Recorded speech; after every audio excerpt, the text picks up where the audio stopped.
ही है नमस्कार। तो फाइनली मैं हाजिर हूँ आपके सामने। जो चैप्टर 6 है 11वीं क्लास की ज्योग्राफी की एनसीईआरटी का, वो मैं आपके सामने लेकर हाजिर हूँ। काफ़ी दिनों से इसकी डिमांड हो रही थी, तो चलिए आपके सामने जो भू आकृतिक प्रक्रिया करके जो शीर्षक का चैप्टर है वो मैं आपको यहाँ पे बताऊँगा।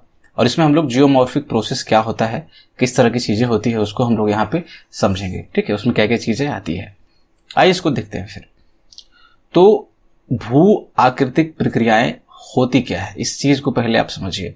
शब्द को देखिए आप, भू और आकृतिक। भू में से होता है भूमि, जो आप देखते हैं जमीन, और आकृति में से होता है उसकी संरचना कैसी है, ऊंचा है, नीचा है, किस प्रकार की उसकी आकृति है। तो भू आकृतिक प्रक्रियाएं क्या होती है कि धरातल पर जो भूतल का विन्यास है, जो भूतल हमें दिखता है, उसमें अगर परिवर्तन हो जिस प्रक्रिया के द्वारा, यानी कि जिस प्रक्रिया के द्वारा धरातल के विन्यास में या धरातल की संरचना में या उसकी आकृति में परिवर्तन हो, उस प्रक्रिया को हम लोग बोलते हैं भू आकृतिक प्रक्रियाएं। ठीक है, अब ये भू आकृतिक प्रक्रियाएं होती क्यों है, तो इसके लिए दो तरह के बल उत्तरदायी हैं। एक तो अंतर्जनिक बल और दूसरा है बहिर्जनिक बल, इंडोजेनिक फोर्सेस और एक्सोजेनिक फोर्सेस।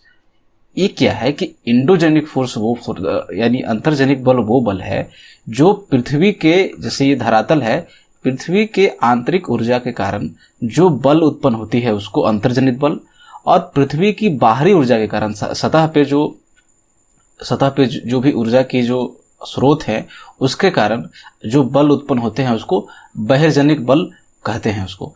तो अंतर्जनिक और बहिर्जनिक बलों के कारण जो भौतिक दबाव और रासायनिक क्रियाओं के कारण भूतल का जो विन्यास है, भूतल की जो आकृति है, उसमें परिवर्तन जो होता है, उस प्रक्रिया को हम लोग बोलते हैं भू आकृतिक प्रक्रियाएं। अब भू आकृतिक प्रक्रियाओं को दो भागों में बांटते हैं। किसके आधार पे? इन दो बलों के आधार पे, जो बल इसमें लग रहा है। एक अंतर्जनित बलों के कारण जो भू आकृतिक प्रक्रियाएं होती है उसको अंतर्जनित भू आकृतिक प्रक्रियाएं, और दूसरा है बहिर्जनिक बलों के कारण जो भू आकृतिक प्रक्रियाएं होती है उसको बहिर्जनिक भू आकृतिक प्रक्रियाएं बोलेंगे। इसमें अंतर्जनित में आएगा जो प्रक्रिया होती है उसको पटल विरूपण और ज्वालामुखीयता, जो ज्वालामुखी क्रिया होती है, वो सारी चीजें आती है क्योंकि ये पृथ्वी की आंतरिक बलों के कारण होती है। और बहिर्जनिक भू आकृतिक प्रक्रियाओं में अपक्षय, अपरदन, वृहत्क्षरण, निक्षेपण, ये सारी चीजें आती है। इसको हम लोग अभी बारी बारी से देखेंगे।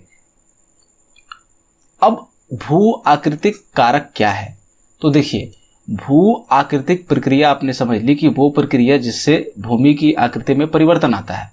अब ये इस प्रक्रिया को होने के लिए कुछ आपको कारक चाहिए होंगे, वो कुछ तत्व चाहिए होंगे जो भूमि की आकृति में जो है वो परिवर्तन जो है वो ला रहा होगा। तो वे सारे तत्व जो इस भूमि की आकृति में परिवर्तन ला रहे होते हैं या भू आकृतिक प्रक्रियाओं में मददगार होते हैं, उन सारे कारकों, उन सारे तत्वों को बोलते हैं भू आकृतिक कारक, जियोमॉर्फिक एजेंट। अब इसको देख लेते हैं हम लोग कि प्रकृति के किसी भी बहिर्जनिक तत्व जो धरातल पर पदार्थों का अधिग्रहण और उसका जो है परिवहन करने में सक्षम है, उन तत्वों को भू आकृतिक कारक कहते हैं। बस इतना समझ लीजिए कि भू आकृतिक प्रक्रियाओं में जो चीजें सहायक होंगी उसको भू आकृतिक कारक कहेंगे। एग्जाम्पल के लिए आप देख लीजिए जल, हिम, वायु। ठीक है, जैसे जल क्या करती है, जल जो है, जो बहता हुआ जल है, वो चीजों को बहाकर एक जगह से दूसरे जगह ले जाती है, उसका कटाव करती है, तो उससे भू आकृति जो है भू आकृति में परिवर्तन आता है। उस तरह से आपका जो बड़े बड़े ग्लेशियर्स होते हैं वो कटाव करके भू आकृति में परिवर्तन लाते हैं। वायु जो है, जैसे आपने रेगिस्तान में देखा होगा कि रेत को उड़ा करके एक जगह से दूसरे जगह पे इकट्ठा करती है, तो रेत के टिब्बे बनते हैं बड़े बड़े, इस तरह की चीजें जो भी है। तो ये तो मैंने आपको जो एनसीईआरटी में लिखा हुआ था उसके लिए मैंने आपको लिख दिया है कि सारे जो है चीजों को मैं यहाँ पे कवर कर सकूं। तो इसी में एक चीज और आती है, ढाल प्रवणता। ढाल प्रवणता क्या होती है कि ढाल को, प्रवणता का मतलब अंतर होता है। तो जब देखिए यहाँ पे ऊंचा है, एक यहाँ पे नीचा है, तो इसके कारण जो प्रवणता उत्पन्न हुई उसको ढाल प्रवणता बोलते हैं। तो ढाल प्रवणता के कारण जो है तत्व गतिशील होते हैं। जैसे पानी है, तो पानी जो जल बह रहा है, जो पानी बह रही है नदी में सॉरी, उसका क्या कारण है, इसको कौन सी शक्ति है जो पानी को बहा रही है, तो ढाल के कारण वो बहती है। तो ढाल के सहारे वो पदार्थों का परिवहन होता है, और जहां पे निचले भाग में, जहां पे ढाल खत्म हो जाएगा, यहाँ पे जाकर के जो है उसका निक्षेपण होता है। अभी देखेंगे हम लोग डिटेल में इस चीज को। तो भू आकृतिक कारक ये हो गया। अब अंतर्जनित भू आकृतिक प्रक्रियाओं को देखते हैं। मैंने बताया ना दो तरह की होती है, एक अंतर्जनिक और एक बहिर्जनिक। तो सबसे पहले अंतर्जनिक को देखते हैं क्या है ये? तो अंतर्जनित बलों के कारण धरातल के विन्यास में परिवर्तन को अंतर्जनित भूआकृतिक प्रक्रियाएं बोलते हैं। ठीक है, उसको स्पेसिफाई कर दिया, थोड़ा सा विशिष्ट कर दिया भूआकृतिक प्रक्रियाओं को, कि भूआकृतिक प्रक्रियाएं वो होती है जैसे धरातल में परिवर्तन हो उसके विन्यास में। अब धरातल में परिवर्तन अगर अंतर्जनित बलों के कारण होता है तो उसको हम लोग अंतर्जनित भूआकृतिक प्रक्रियाएं बोलते हैं। अब अंतर्जनित बलों को क्या होता है, उसके कारण क्या होता है मेनली, कि इस पे धरातल पे विभिन्न भू आकृतियों, विभिन्न लैंडफॉर्म्स का निर्माण होता है। देखिए, दो तरह की मैंने आपको बताया कि एक तो अंतर्जनित बल होती है और दूसरा होता है बहिर्जनित बल। अंतर्जनित बलों के कारण, इस चीज को आप गांठ बांध दीजिए, अंतर्जनित बल जो है वो ये धरातल अगर है तो अंतर्जनित बलों के कारण जैसे इस तरह से पहाड़ वगैरह बन जाएंगे या इस तरह से यहाँ पे गर्त बनेंगे। ठीक है, पहाड़ों के सामने यहाँ पे गर्त बनेंगे, ये अंतर्जनित बलों के कारण होता है। गर्त तो आप नहीं बता सकते, ठीक है, हाँ गर्त भी बन सकता है। तो इस तरह से मानिए कि पहाड़ की रचना हुई। और बहिर्जनिक बल या फिर बाहरी जो धरातल पर बहिर्जनिक बल कार्यरत होते हैं वो क्या करते हैं कि ये पहाड़ जब बनेगा, ये पर्वत जब बनेगा तो जैसे हवा हो गई, ये जल हो गया, ये सब बहिर्जनिक तत्व है।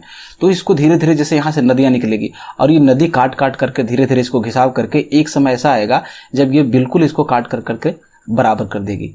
तो अंतर्जनित बल क्या करती है, धरातल पे भू आकृतियों का निर्माण करती है, और बहिर्जनिक बल जो है इन भू आकृतियों को काट करके इसको फिर से समतल बनाते हैं। दूसरे शब्दों में कहूं तो अंतर्जनित बल जो है धरातल पर विषमताओं का निर्माण करते हैं, यानी कि कहीं पे आकृतियां उठ जाएगी, कहीं पे कोई गर्त बनेगा इस तरह से। और बहिर्जनिक बल क्या होते हैं कि उन विषमताओं को क्या करते हैं, ये दूर करते हैं। मैं इस बोला ना मैंने आपको कि ये जैसे पर्वत बना, यहाँ पे मान लीजिए कोई गर्त बना, तो यहाँ से नदियाँ निकलेगी और इसको नदी को, ये नदी जो होगी इसको काट काट करके जो यहाँ पे जो गर्त में जो है ला करके इसका अवसादों का जमाव करेगी। तो एक समय ऐसा आएगा जब ये भरता जाएगा और ये गर्त भी भर जाएगा, बिल्कुल ये प्लेन हो जाएगा। तो यही चीज़ें हैं, मैं आगे और डिस्कस करूंगा इस चीज़ को। तो अंतर्जनित प्रक्रियाओं में दो चीज़ों को हम लोग यहाँ पे स्टडी करेंगे, एक तो पटल विरूपण और दूसरा है ज्वालामुखीयता। ठीक है, देखेंगे अभी इसको। और देखिए क्या है इसमें कि अंतर्जनित बलों के, अंतर्जनित जो भूआकृतिक प्रक्रियाएं होती है उसके लिए जो अंतर्जनित बल है उसका जो प्रमुख स्रोत है वो है पृथ्वी के अंदर से निकलने वाली जो ऊर्जा है, वो अंतर्जनित बलों के लिए जो है वो प्रमुख स्रोत होती है। अब अंतर्जनित ऊर्जा मुख्यतः जो होती है कहाँ से उत्पन्न होती है, उसके लिए देख सकते हैं आप यहाँ पे कि ये निम्नलिखित द्वारा उत्पन्न होती है। सबसे पहला रेडियो एक्टिविटी जो होती है, रेडियो धर्मी क्रिया होती है। देखिए, पृथ्वी के अंदर की जो मुख्यतः ऊर्जा है ना, वो उसके तापमान के कारण है, और तापमान जो है काफ़ी ज़्यादा है पृथ्वी के भीतर में। इसी कारण से वहाँ पे जो चट्टानें होंगी वो पिघली अवस्था में होती है और मैग्मा वगैरह जो होता है वो मेनली बाहर आता है, और इसी से जो है वो सारी प्रक्रियाएं होती है। या फिर जो संवहन प्रवाह मैंने आपको पढ़ाया था, कन्वेक्शन करंट, वो भी पृथ्वी के अंदर की ऊर्जा है जिससे जो है वो आपका प्लेट जो है वो मूव करती है। जो भी, अभी छोड़िए वो सब चीज़ें। तो रेडियोधर्मी क्रियाओं के कारण क्या होता है कि पृथ्वी के अंदर जो है धरातल में काफ़ी सारे रेडियो एक्टिव तत्व पाए जाएंगे जिससे वहाँ का तापमान काफ़ी ज़्यादा बढ़ेगा, इससे ऊर्जा की प्राप्ति होती है उससे। फिर घूर्णन और जो ज्वारीय घर्षण होता है, जो टाइडल फ्रिक्शन होता है जब भी, तो उसके कारण जो है घूर्णन के कारण एक तो होगा, और ज्वारीय घर्षण का मतलब क्या है कि ज्वारीय बल के कारण जो घर्षण उत्पन्न होता है उसके कारण ऊर्जा यहाँ पे प्राप्त होती है पृथ्वी को। और पृथ्वी की उत्पत्ति से जुड़ी ऊष्मा जो प्रीमोर्डियल हीट है, मैंने पिछले लेक्चर में आपको बताया है कि जब पृथ्वी बनी थी तो उस समय पृथ्वी क्या थी, एक आग का गोला थी, और धीरे धीरे पृथ्वी ठंडी हुई। पर पृथ्वी के गर्भ में आज भी काफ़ी मात्रा में जो है ऊष्मा जो है वो है। इसको हम लोग बोलते हैं पृथ्वी से जो प्रीमोर्डियल हीट इसको बोला जाता है, या पृथ्वी की उत्पत्ति से जुड़ी ऊष्मा आप बोल सकते हैं। मेनली समझिए पृथ्वी के अंदर जो ऊष्मा है वो, ठीक है। तो इन आंतरिक ऊर्जा से जो आंतरिक अंतर्जनिक बल उत्पन्न होते हैं वे पटल विरूपण और ज्वालामुखीयता देखेंगे अभी। पटल विरूपण यानी डायस्ट्रोफिज्म जो होता है, और वोल्कनिज्म वो क्या होता है, तो उसको जो है ये प्रेरित करेगा, ठीक है ना।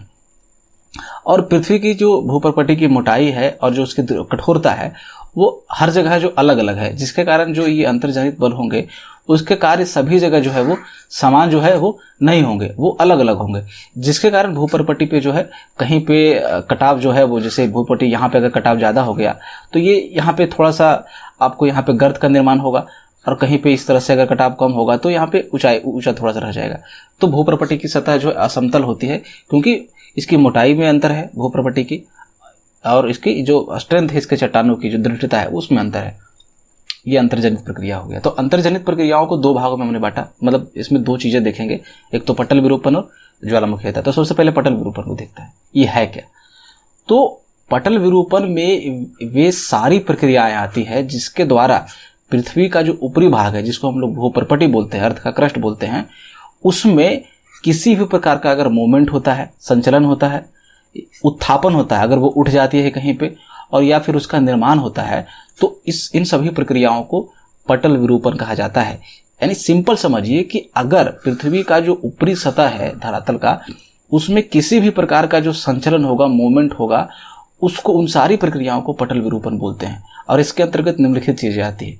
मेनली दो चीजें आती थी, एक तो आपका पर्वत निर्माण की प्रक्रिया जिसको ओरोजेनिक प्रोसेस बोलते हैं, और दूसरा है महाद्वीपीय निर्माण की प्रक्रिया जिसको हम लोग इपिरोजेनिक प्रोसेस बोलते हैं। ये दोनों चीजें क्या है, देखिए, पटल विरूपण जब होता है तो उसके कारण पृथ्वी पे दो तरह के संचलन उत्पन्न होते हैं। ये जो संचलन है ये दो तरह के होंगे, एक तो होगा लंबवत संचलन और दूसरा होता है क्षैतिज संचलन। हॉरिजेंटल मूवमेंट, ये वाला हॉरिजेंटल हो गया, और ये वर्टिकल मूवमेंट। लंबवत संचलन के कारण क्या होता है, ये जो है आपका जो महाद्वीपीय निर्माण की प्रक्रिया होती है वो होता है। ये महाद्वीपीय निर्माण की प्रक्रिया क्या है कि जो धरातल का भाग है वो कहीं पे ऊपर उठ जाएगा। लंबवत संचलन नहीं होता ना, चाहे तो ऊपर होगा चाहे तो नीचे होगा, या फिर कहीं पे गर्त बन जाएगा। तो इससे उभार और गर्त कहीं कहीं पे इसका निर्माण होता है। इसको सबमर्जेंस और इमर्जेंस भी इसको कहते हैं, पर उतना टेक्निकलिटी में आपको जाना नहीं है भैया, सिंपल चीजें पढ़ना है, ठीक है। तो महाद्वीपीय प्रक्रिया में सिंपली आप ये समझिए कि लंबवत जो है वो संचलन होगा और कहीं पे धरातल उठ जाएगा और कहीं पे धरातल जो है वो धंस जाएगा। वहीं क्षैतिज जो गति होगी उसके कारण क्या होता है सॉरी, पर्वत निर्माण की प्रक्रिया होती है। जब प्लेटें मूव करती है, क्षैतिज गति के कारण प्लेटें जो है वो मूव करती है, या फिर तो इसमें क्या होता है, दो तरह की चीजें होंगी, या तो संपीड़न होगा, यानी संपीड़न का मतलब दोनों एक दूसरे की तरफ आएगी, और जब इसमें टकराव होगा तो यहाँ पे जो है वो धरातल जो है वो धीरे उठ जाएगी और पर्वत का निर्माण होगा, जिसको हम लोग वलन बोलते हैं, फोल्डिंग। और इसी से जो पर्वत बनते हैं उसको हम लोग वलित पर्वत, इस तरह से जो पर्वतों का निर्माण होता है तो उसको वलित पर्वत बोलते हैं। जैसे हिमालय एक वलित पर्वत है। और दूसरी प्रक्रिया क्या हो सकती है क्षैतिज संचलन में, एक तो संपीड़न हो गया और दूसरा हो सकता है कि ये तनाव हो, एक पोर्शन इधर खींचे और एक पोर्शन धरातल का इधर जाए, तो बीच में क्या होगा, ये टूट जाएगा। तो टूटने के कारण जो प्रक्रिया होती है, ये टूटने की प्रक्रिया तनाव के कारण, उसको बोलते हैं हम लोग भ्रंशन, फॉल्टिंग या भ्रंश। इससे जो दरार निर्माण होती है उसको हम लोग भ्रंश कहते हैं। तो इससे भी पर्वत के निर्माण की प्रक्रिया होती है। जैसे कि ये भाग आपका इधर चला गया, ये धंस जाए नीचे, और ये जो पोर्शन है वो भी नीचे धंस जाए, तो बीच में क्या होगा कि ये भाग जो है वो उठा रह जाएगा इस तरह से, तो उसको हम लोग भ्रंश पर्वत बोलते हैं, ठीक है। जैसे जो जर्मनी का आपका जो ब्लैक फॉरेस्ट है वो भ्रंश पर्वत है। तो बस इतना समझिए कि पर्वत निर्माण की प्रक्रिया जो है वो क्षैतिज संचलन के कारण होती है, और महाद्वीपीय निर्माण की प्रक्रिया जो है वो लंबवत संचलन के कारण होती है। वहीं जो है आपका भूकंप है, तो भूकंप आप सबको पता है, हम लोग इसको देख चुके हैं, ठीक है। पृथ्वी में जो कोई भी कंपन हो उसको भूकंप बोलते हैं। प्लेट विवर्तनी की भी इसी से संबंधित चीज है कि जब प्लेटों का मूवमेंट होता है, धरातल के प्लेटों का मूवमेंट जो होता है उसको हम लोग प्लेट टेक्टोनिक बोलते हैं। पूरा वीडियो है इस पर, आप जाकर के देख सकते हैं डिटेल में। तो ये पटल विरूपण हो गया, यानी किसी भी तरह का जो पृथ्वी की सतह में मूवमेंट होगा, संचलन होगा, उसको हम लोग पटल विरूपण बोलते हैं। अब पटल विरूपण में क्या है कि सामान्यतः इसमें फोल्डिंग की प्रक्रिया होती है, मैंने आपको बताया अभी, और उससे भूपर्पटी का क्या होता है, उत्थान होता है और पर्वत का निर्माण होता है। वहीं क्षैतिज संचलन के कारण जो है प्लेट विवर्तनी की प्रक्रिया होती है, जब प्लेटें मूव करेगी तो, और इसी से कारण जो ये फोल्डिंग की प्रक्रिया भी होगी। तो इस प्रकार जो है ये जो पर्वतनी है, आपका जो पर्वत निर्माण की प्रक्रिया है, महाद्वीपीय रचना की प्रक्रिया है, भूकंप है, प्लेट विवर्तन की प्रक्रिया है, इसके कारण भूपर्पटी में क्या है, वलन यानी कि फोल्डिंग, भ्रंश यानी कि फॉल्ट, तथा इसमें जो है विभंग यानी कि क्रैक हो सकता है, और धरातल पर असमानताएं या विषमताएं उत्पन्न होती है। असमानताएं और विषमताएं का क्या मतलब है कि कहीं पे धरातल का उठ जाना, कहीं पे धरातल का नीचा हो जाना। तो इससे क्या होता है कि इसी को बोलते हैं कि धरातल पर विषमताएं उत्पन्न हुई है। अगला है ज्वालामुखीयता। आप सबको पता है कि जब पृथ्वी के अंदर जो है उसकी, पृथ्वी के अंदर की मैग्मा जब धरातल को तोड़कर बाहर आती है और वहाँ पे विभिन्न ज्वालामुखीय स्थल रूपों का निर्माण करती है, तो इस पूरे प्रक्रिया को बोलते हैं हम लोग वोल्केनिज्म या फिर ज्वालामुखीयता, ठीक है। तो वह प्रक्रिया जिसके अंदर पृथ्वी के आंतरिक भागों से पिघली हुई चट्टानें या मैग्मा का संचलन धरातल की ओर होने से अनेक आंतरिक और ये पढ़ लीजिए आप, अनेक आंतरिक या बाह्य ज्वालामुखी स्वरूपों का निर्माण होता है, जिसको हम लोग ज्वालामुखीता कहते हैं। तो ज्वालामुखीता भी मैंने आपको पढ़ाया है, वोल्केनिज्म क्या होता है, आप जाकर के देख सकते हैं इसको। तो ये हुआ आपका अंतर्जनित प्रक्रियाएं। अब देखेंगे हम लोग बहिर्जनिक प्रक्रियाएं क्या होती है, एक्सोजेनेटिक फोर्सेस या फिर बहिर्जनिक भू आकृतिक प्रक्रियाएं क्या होती है। तो इसका वही सिंपल चीज है जैसे मैंने अंतर्जनित को देखा। बहिर्जनिक बलों के कारण भूतल के विन्यास में जो परिवर्तन होगा, उन प्रक्रियाओं को हम लोग बहिर्जनिक प्रक्रियाएं बोलेंगे। अब बहिर्जनिक बल या बहिर्जात बल क्या है, तो जो पृथ्वी के सतह पे जो बल कार्यरत होते हैं, पृथ्वी के सतह पे जैसे जो आपका बहता हुआ जल है, बहता हुआ हवा जो है, ये सारे जो है ये बहिर्जनिक बलों के कारण ही जो है आपका एक जगह से दूसरी जगह जो मूव करते हैं, और इन्हीं के कारण जो है ये बहिर्जनिक प्रक्रियाएं जो है होती है। तो मैंने आपको पिछले स्लाइड्स में बताया था कि जो अंतर्जनित बल है, जो अंतर्जनित बल है वो क्या करती है कि धरातल पर विषमताओं का जो है वो निर्माण करती है, और वहीं आपका जो बहिर्जनिक बल होंगे धरातल पर उन विषमताओं को दूर करेंगे जिनका निर्माण अंतर्जनिक बलों के कारण होता है। ठीक है, ये मैं आपको बता चुका हूं। बहिर्जनिक बलों के कारण क्या होता है कि उभरी हुई भू आकृतियों का विघर्षण, यानी वो धीरे धीरे, अगर ये कोई उभरी हुई भू आकृति है तो इसको धीरे धीरे घिस घिस करके ये समतल बना देगी यहाँ पे। तो उभरी हुई भू आकृतियों का विघर्षण होगा, और जो गहरे गर्त होंगे, निम्न क्षेत्रों या गर्तों का क्या होता है, यहाँ पे इसको जब घिसेगा तो ये सारे पदार्थ कहीं ना कहीं तो इकट्ठे होंगे। कहाँ इकट्ठे होंगे? जहाँ पे गड्ढे वाले क्षेत्र होंगे, जहाँ पे गर्त वाले क्षेत्र होंगे। तो उभरी हुई भू आकृतियों का जो है ये विघर्षण करेगा कौन? बहिर्जनित बल जो होंगे, और जो गड्ढे वाले क्षेत्र होंगे उसका ये भराव करेगा। ठीक है, ये बहिर्जनिक भू आकृतिक प्रक्रियाएं। अब है कि ये जो बहिर्जनिक प्रक्रियाएं हैं या बहिर्जनिक बल हैं, वो अपनी ऊर्जा कहाँ से प्राप्त करती है? तो ऊर्जा जो है निम्न जगह से प्राप्त करेगी। कहाँ से? सबसे जो प्राइमरी ऊर्जा है वो सूर्य है। तो सूर्य द्वारा जो निर्धारित वायुमंडलीय ऊर्जा है उससे जो है बहिर्जनिक प्रक्रियाएं जो है अपनी ऊर्जा प्राप्त करती है। जैसे कि हवा, तो हवा का चलना किस कारण से होता है? देखिए, ये सतह है, यहाँ पे हवा है पूरी जगह। अब यहाँ पे अगर तापमान बढ़ेगा तो यहाँ की जो हवा होती है वो गर्म होती है, और गर्म होने के कारण वहां पे निम्न दाब उत्पन्न होता है, और ये आसपास ऊपर की तरफ जो है वो उठ जाएगी, और आसपास के क्षेत्रों की जो हवाएं हैं जो अपेक्षाकृत ठंडी होगी वो यहाँ पे भरने के लिए यहाँ पे आएगी। इसके कारण जो है हवाएं जो है एक तरह से चलनी शुरू हो जाती है। तो सूर्य द्वारा वायुमंडलीय ऊर्जा से प्राप्त होती है, ये अपनी ऊर्जा प्राप्त करती है। और दूसरा है विवर्तनिक कारकों से जो उत्पन्न प्रवणता होती है उससे ऊर्जा प्राप्त करती है। जैसे कि अगर पानी बहता है, मैंने आपको बताया पिछले स्लाइड में, मैंने आपको बताया कि अगर पानी बह रहा है नदी में, तो पानी बहाने के पीछे कौन सी शक्ति काम कर रही है? तो वो है कि ढाल। ठीक है, ये यहाँ पे कोई ऊंचाई वाला क्षेत्र है, यहाँ पे कोई गहराई वाला क्षेत्र है, और इस तरह से इधर एक ढाल बन गया। इसी को बोलते हैं हम लोग प्रवणता। प्रवणता क्या है? अंतर है किसी भी कारण से। जैसे दाब में अंतर आया तो इसको हम लोग दाब प्रवणता बोलेंगे। तो दाब प्रवणता के कारण हवाएं चलती है। अब उसी तरह से जब धरातल में ये अंतर आता है तो उसको ढाल प्रवणता बोलते हैं। ढाल प्रवणता के कारण क्या है कि नदियां बहती है, पानी जो है बहता है। तो ये ढाल जो उत्पन्न हुआ वो किसके कारण हुआ था? ये प्लेटों के टक्कर के कारण, जब या फिर ये जब भूकंप आता है इस तरह से आता है तो धरातल जो है इस तरह से टेढ़ा मेढ़ा होता है और ढाल उत्पन्न होता है। ठीक है, इसी तरह से तो दो जगह से यहाँ पे ऊर्जा प्राप्त करती है, एक तो सूर्य द्वारा और दूसरा है ये जो प्रवणता उत्पन्न होती है विवर्तनिक कारकों से। फिर है कि गुरुत्वाकर्षण एवं ढाल प्रवणता के कारण जो है पदार्थों में जो है वो गतिशीलता उत्पन्न होती है। ठीक बात है, ठीक है ना। जो ये ढाल प्रवणता है यहाँ पे जो कारक कार्य करता है ये, क्योंकि यहाँ पे कोई पदार्थ होगा ढाल के सहारे तो गुरुत्वाकर्षण उसको नीचे खींचेगा, जिसके कारण क्या होगा, वो नीचे लुढ़क जाती है ढाल के सहारे। गुरुत्वाकर्षण बल जो है वो ढाल युक्त सतह वाले धरातल पर कार्य करता है तथा ढाल की दिशा में पदार्थों को संचालित करता है। ठीक है, आगे बढ़ते हैं। अब बहिर्जनित प्रक्रियाओं में क्या क्या सम्मिलित करते हैं? अंतर्जनित में हमने दो चीजों को सम्मिलित किया, पटल विरूपण और ज्वालामुखीता को, जबकि बहिर्जनित प्रक्रियाओं में अपक्षय, अपर्दन, वृहद संचलन और निक्षेपण को सम्मिलित किया जाता है। ये क्या चीजें हैं, आइए देखते हैं। सबसे पहला अपक्षय देखते हैं। अपक्षय क्या है कि धरातल पर अगर कोई चट्टान अपनी जगह बिना कहीं पे जाए आए गए जो है अपनी जगह पे ही टूट जाए, ये चट्टान जो है ये टूट जाए, इसका विघटन हो जाए, तो इस प्रक्रिया को बोलते हैं अपक्षय। फिर से, अगर धरातल पर कोई चट्टान अपने ही स्थान पर टूट फूट जाए तो उसको हम लोग अपक्षय बोलते हैं। और अपक्षय में कोई संचलन, कोई मूवमेंट जो है वो नहीं होता है और उसमें चट्टानें अपने ही स्थान पर टूटती है। ठीक है, इस तरह से। अब है आगे देखते हैं अपर्दन। अपर्दन में आप क्या कीजिए, थोड़ा सा अलग हो जाता है अपक्षय से। ये जो अपक्षय में क्या था कि ये चट्टान अपने जगह पे टूटी थी बिना किसी संचलन के, बिना किसी गति के। अगर मैं इसमें गति को ऐड कर दूं, गति को जोड़ दूं, तो ये प्रक्रिया अपर्दन कहलाएगी। अपर्दन का अगर डेफिनेशन आप देखें तो क्या होता है कि अगर चट्टाने एक जगह से दूसरे जगह गति के कारण, ठीक है, उसमें टूट फूट की प्रक्रिया हो, उसको हम लोग बोलते हैं अपर्दन।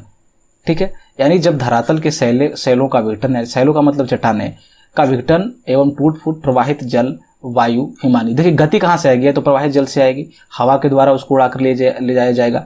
जो ग्लेशियर होगा, हिमानी होगी पहाड़ों पे जो ढाल के सहारे सरकती है, उसके द्वारा होगा। तो गतिशील, जो इन सारे गतिशील कारकों के द्वारा अगर चट्टानों का विघटन या टूट फूट होता है तो उस प्रक्रिया को हम लोग अपर्दन बोलते हैं। सिंपल चीज है। अपक्षय जो है वो एक स्थैतिक प्रक्रिया है और जो अपर्दन है वो एक गतिक प्रक्रिया है। ध्यान रखिएगा इस चीज को। अगला है वृहत संचलन। देखिए नाम में ही छुपा हुआ है इसका मतलब। वृहत में होता है काफी बड़े लेवल पे, काफी मास लेवल पे, और संचलन का मतलब होता है कि किसी भी पदार्थ का एक जगह से दूसरी जगह जाना, मूवमेंट करना। ठीक है, तो वे सभी मूवमेंट या वे सभी संचलन जिसमें सैलों का बृहत मलबा, यानी ढेर सारे जो है सैलों के जो अवसाद होंगे वहां पे, उसका संचलन किसके सहारे, ढाल के सहारे हो, गुरुत्वाकर्षण उसको खींचे ढाल के सहारे। ठीक है ना, तो अगर ढाल के सहारे सैलों का जो है वृहत मलबा एक जगह से दूसरी जगह जो है वो स्थानांतरित होगा तो उसको हम लोग वृहत संचलन बोलते हैं। ठीक है, ये हो गया आपका मास मूवमेंट। इसको मास वेस्टिंग या फिर वृहत क्षरण भी बोला जाता है। ध्यान रखिएगा इस चीज को, कंफ्यूज नहीं करना है दोनों शब्दों में। आगे है निक्षेपण। तो ये देखिए कि जब ढालों के सहारे या फिर हवा जब उड़ाएगी किसी भी चीज को, तो वे कहीं ना कहीं जाकर के उसको जमा तो करेगी, या फिर अगर नदी बह रही है तो नदी अपने साथ अवसादों को लाएगी, अपने साथ जो मलबा होगा उसको लेकर आएगी। वो क्या करेगी, निचले क्षेत्रों में जो है उसका जमाव करेगी। तो ये जमाव करने की प्रक्रिया है, उसी को निक्षेपण बोलते हैं। तो अपर्दन की प्रक्रिया में जो पदार्थ परिवहन किए जाते हैं उसमें जो अवसाद होते हैं, उसका जब अपर्दन के कारकों के वेग में कमी आ जाती है तो उसका जमाव होने लगता है। अब नदी जमाव क्यों करेगी, क्योंकि नदी पहले ढाल पे यहाँ पे चल रही थी तो उसमें काफी ज्यादा वेग था, उसकी शक्ति भी काफी ज्यादा थी। पर जैसे ही वो समतल भागों में आ गई तो उसका वेग जो होता है वो क्या होता है, वो कम जाता है उसका वेग, जिसके कारण उसकी शक्ति में कमी आ जाती है और उसके साथ जितने भी मलबा होते हैं, अवसाद होते हैं, वो उसको यहीं पे जमा कर देगी। ठीक है, यहाँ पे निचले भागों में। तो इसको हम लोग निक्षेपण की प्रक्रिया बोलते हैं। सिंपल सी चीज है। अब अनाच्छादन क्या है, डेनोडेशन क्या है। देखिए जितनी भी आपने बहिर्जनिक कारक देखें, चाहे वो जल हो, चाहे वो ये हो, उसके कारण जो भी प्रक्रियाएं हो रही है, चाहे आपका अपक्षय हो, चाहे वृहत क्षरण हो, चाहे अपर्दन हो, चाहे निक्षेपण हो, इन सभी प्रक्रियाओं को अगर एक शब्द में बोले तो इसको हम लोग अनाच्छादन बोलते हैं, डेनोडेशन बोलते हैं। अनाच्छादन का मतलब क्या है, देखिए एक होता है आच्छादन। आच्छादन का मतलब क्या करना है, किसी चीज को कवर करना। यहां पे धरातल है, मैं कहीं से लाऊं ढेर सारी मिट्टी और इस मिट्टी को यहां पे क्या करूं, जमा कर दूं, तो मैं कहूंगा कि इस सरफेस को, इस सतह को मैंने कवर कर दिया या फिर इस सतह को मैंने आच्छादित कर दिया। अब इधर से पानी आए, कोई बारिश हो या फिर पानी आए और इस सतह को क्या करेंगे, बिल्कुल इसको मिट्टी को बहा कर लेकर चला जाए, तो इसको हम लोग बोलेंगे कि ये क्या हो गया, कवर जो था पहले वो अब अनकवर हो गया। आच्छादन जो था वो अनाच्छादन हो गया। मतलब कि किसी भी सतह पे जो चीज पड़ी हुई है उसको वहां पे काट कर, घिस कर, पीट करके उसको हटा दिया जाए। और ये किसके द्वारा होती है, या तो अपक्षय के द्वारा होगी, या तो अपर्दन के द्वारा होगी, या तो निक्षेपण के द्वारा होगी, या वृहत क्षरण के द्वारा होगी, ढाल के सहारे। ठीक है, तो इन सभी प्रक्रियाओं के लिए एक कॉमन शब्द का प्रयोग किया जाता है जिसको हम लोग अनाच्छादन या फिर डेनोडेशन बोलते हैं। ठीक है, इन सभी प्रक्रियाओं के लिए। तो अनाच्छादन का अगर शाब्दिक अर्थ देखें तो कहा जाता है आवरण को हटाना, अनकवर, जो भी मैंने आपको यहाँ पे बताया। ठीक है, तो ये हो गया डेनोडेशन। डेनोडेशन में सारी प्रक्रियाएं आएगी जो कि बहिर्जनिक भूआकृतिक प्रक्रियाओं में जितनी भी चीजें आती है वो सब जो है अनाच्छादन के अंतर्गत आता है। एक अलग से टर्म दे दिया गया है बस, और कुछ नहीं है। कहता क्या है कि धरातल पर विभिन्न प्रकार के जलवायु प्रदेश पाए जाते हैं, जिसके कारण जो है अंतर्जनित प्रक्रिया या बहिर्जनिक प्रक्रियाएं भी है, एक दूसरे प्रदेश में जो है वो भिन्न भिन्न होती है। अब जैसे कहीं पे वर्षा ज्यादा होगी तो जाहिर सी बात है वहां पानी की मात्रा ज्यादा होगी, जो प्रवाहित जल है, तो वहां पे बहिर्जनिक प्रक्रिया जो है वो अलग तरह का होगा, वो थोड़ा सा तेज होगा। जहां पे एकदम शुष्क क्षेत्र है, रेगिस्तान है, वहां पे अलग तरह का जो है बहिर्जनिक प्रक्रिया होगी, वहां पे हवा ज्यादा एक्टिव होगी। इस तरह से जो है तो वही कह रहा है कि जो भिन्न भिन्न जलवायु प्रदेश है वहाँ पे बहिर्जनिक प्रक्रियाएं भी है, एक प्रदेश से दूसरे प्रदेश में अलग अलग होती है, भिन्न भिन्न होती है। ये अक्षांशीय, मौसमी और जल थल में भिन्नता के कारण उत्पन्न होती है। अक्षांशीय कारण क्या होगा कि पृथ्वी है जो बीच में विषुवत रेखा पे अलग मौसम होता है, ये आपका ध्रुवों पे अलग होता है, मध्य अक्षांशों में अलग होता है, ठीक है। इस तरह से ध्रुवों पे ज़्यादा कम बारिश होती है, आपका विषुवत रेखा पे ज़्यादा होती है। उसी तरह से मौसमी विभिन्नता हो गई आपकी, कहीं पे कहीं मौसम शुष्क है, कहीं पे ठीक है आर्द्र मौसम है, जलथल में अलग अलग होती है। तो इन सभी के कारण जो है ये जो बहिर्जनिक प्रक्रिया है उसमें विभिन्नता पाई जाती है। ध्यान रखिएगा इस चीज़ को। अब है कि बहिर्जनिक जो प्रक्रियाएं हैं, जो भूआकृतिक प्रक्रियाएं हैं, जो बहिर्जनिक है, एक्सोजेनिक है, उसको कौन कौन से कारक जो है वो प्रभावित करते हैं, फैक्टर अफेक्टिंग हम लोग देखेंगे। तो ये सारे कारक हैं आपका। सबसे पहला तो जलवायु हो गया। जलवायु क्या करती है, मैंने आपको बताया ना, जलवायु में दो चीजें आती है। जब भी हम जलवायु बोलते हैं तो उसमें एक तो आता है वर्षा और एक आता है तापमान, या फिर आप कह सकते हैं कि वर्षा और तापमान को सम्मिलित रूप से जलवायु कहा जाता है। तो जलवायु, कहीं पे वर्षा जब ज़्यादा होगी तो वहाँ पे जो भूआकृतिक प्रक्रियाएं होंगी वो अलग तरह की होंगी। तापमान, जैसे रेगिस्तान में तापमान ज़्यादा होती है या फिर कम होती है, तो उसके कारण भूआकृतिक प्रक्रियाएं जो है वो प्रभावित होती है। वनस्पति का घनत्व, जहाँ पे जंगल होगा, जहाँ पे पेड़ पौधे ज़्यादा होंगे, वहाँ पे जाहिर सी बात है अपरदन जैसी चीज़ें जो है वो कम होगी, ठीक है। जबकि जो अपक्षय है वो हो सकता है थोड़ा ज़्यादा हो सकता है, जो जैविक अपक्षय होगा। अपक्षय वगैरह क्या है, अपक्षय जो अगला लेक्चर आएगा उसमें हम लोग अपक्षय को डिटेल में कवर करेंगे कि भौतिक अपक्षय क्या होता है, जैविक अपक्षय क्या होता है, रासायनिक अपक्षय क्या होता है। काफ़ी अच्छा खासा वो टॉपिक है, इसलिए मैंने उसको सेपरेट करने का फैसला किया, ठीक है। वो आगे हम लोग लेक्चर में देखेंगे। फिर है वायु का वेग। वायु का वेग, जैसे रेगिस्तानों में क्या होती है, आपका हवा का वेग ज़्यादा होता है, तो इसलिए वहाँ पे जो कटाव की प्रक्रिया ज़्यादा होती है। फिर जहाँ पे थोड़ा सा ये पेड़ पौधे होंगे वहाँ पे क्या होगा कि वायु का वेग कम होता है, तो कटाव की प्रक्रिया कम होती है, यानी जो बहिर्जनिक भूआकृतिक प्रक्रियाएं हैं वहाँ तो थोड़ा कमजोर होगी, जहाँ पे इसका वेग कम होता है।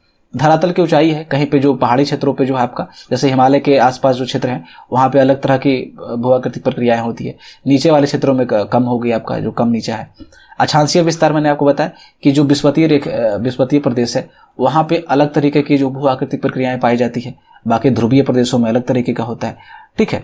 इस तरह से जैसे विषुवतीय प्रदेशों में जल के द्वारा कटाव ज़्यादा होगा, वहीं ध्रुवीय प्रदेशों में क्या होगा कि ये जो आपका अपक्षय की प्रक्रिया ज़्यादा होगी, जहाँ पे जो आपका बर्फ वगैरह के कारण होता है। देखेंगे अभी हम लोग आगे, वो जब अपक्षय पढ़ेंगे तो।